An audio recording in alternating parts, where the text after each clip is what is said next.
बालमित्रांनो, धान्य पिकवण्यासाठी शेतकरी खूप कष्ट करतात. आपल्या देशातील हवामान आणि इतर अनेक नैसर्गिक आपत्तींना तोंड देऊन बळीराजा धान्य पिकवतो. आई बाबा त्यांच्या कष्टाचे पैसे खर्च करून धान्य विकत आणतात. आईने स्वयंपाक केल्यानंतर आपल्याला जेवण मिळते.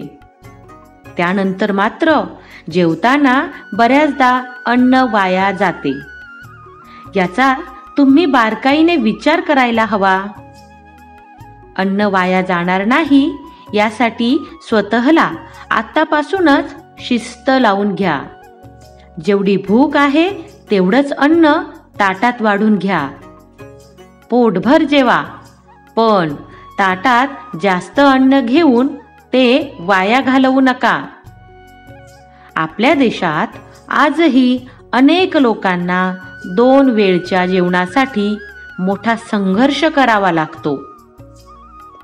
कधी लग्न समारंभ, नातेवाईक किंवा कोणाच्याही घरी गेल्यावर जेवणाचा प्रसंग आला तर ताटात वाढलेलं सगळं अन्न खा.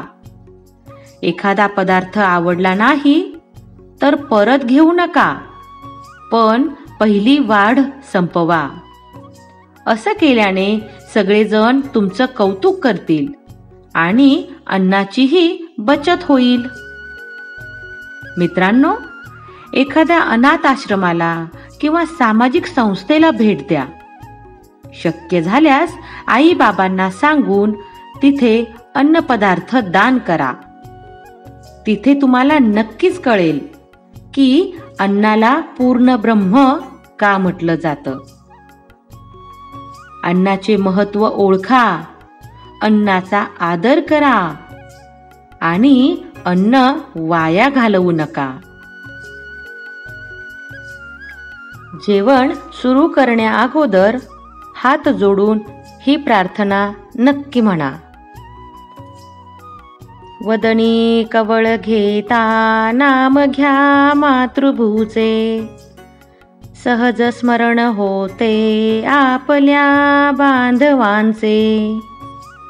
कृषीवल कृषी कर्मी राबती दिन रात, श्रमिक श्रम करुणी वस्तू त्या निर्मितात. स्मरण करुणी त्यांचे अन्न सेवा खुशाल, उदर भरण आहे मन होण्या विशाल. जय जय रघुवीर समर्थ. श्री कृष्णार्पण.